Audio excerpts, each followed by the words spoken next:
आज हम 13वें अध्याय के श्लोक 4 का अर्थ कंटिन्यू करेंगे।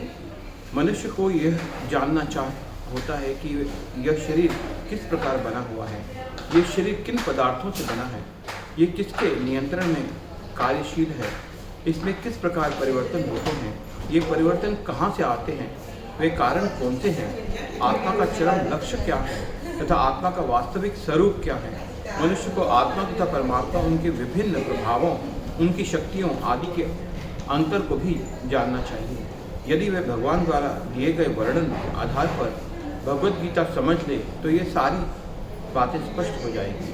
लेकिन उसे ध्यान रखना चाहिए कि प्रत्येक शरीर में वास करने वाले परमात्मा की को जीव का स्वरूप न मान बैठे।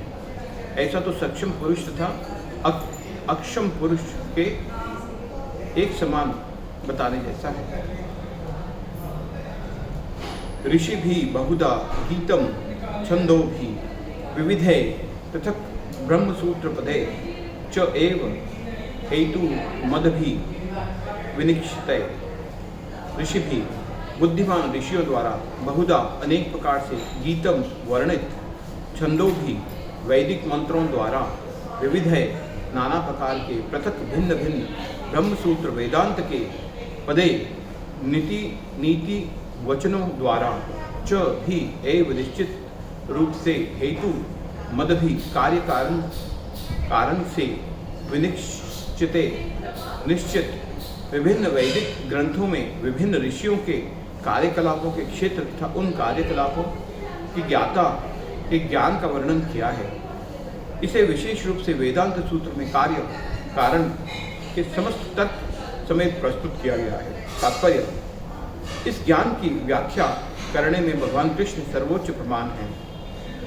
फिर भी विद्वान तथा प्रामाणिक लोग सदैव पूर्ववर्ती आचार्यों का साक्ष्य प्रस्तुत करते हैं। कृष्ण आत्मा तथा परमात्मा के द्वैतता तथा अद्वैतता संबंधी इस अतीव विवादपूर्ण विषय की व्याख्या वेदांत नामक शास्त्र का उल्लेख करते हुए कर रहे हैं, जिसे प्रमाण माना जाता है।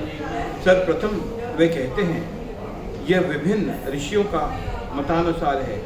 जहाँ तक ऋषियों का संबंध है, श्री कृष्ण के अतिरिक्त व्यासदेव जो वेदांत सूत्र के रचयिता हैं, महान ऋषि और वेदांत सूत्र के द्वैत के भलीभांति व्याख्या हुई है।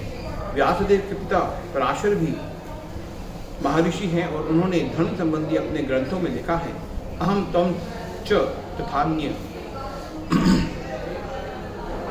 तुम, मैं तथा अन्य सारे जीव अर्थात हम सभी दिव्य हैं, भले ही हमारे शरीर भौतिक हैं। हम अपने अपने कर्मों के कारण प्रकृति के तीनों गुणों के वशीभूत होकर पतित हो गए हैं। फलतः कुछ लोग उच्चतर धरातल पर हैं और कुछ निमंतर धरातल पर हैं। ये उच्चतर तथा निमंतर धरातल अज्ञान के कारण है और अनंत जीवों के रूप में प्रकट हो रहे हैं। किंतु परमात्मा जो अच्युत हैं, तीनों गुणों से अदूषित हैं और दिव्य हैं। इसी प्रकार मूल वेदों में विशेषतया कठोपनिषद में आत्मा परमात्मा तथा शरीर का अंतर बताया गया है। इसके अतिरिक्त अनेक महर्षियों ने इसकी व्याख्या की है, जिनमें पराशर प्रमुख माने जाते हैं। छंदों भी शब्द विभिन्न वैदिक ग्रंथों का सूचक है।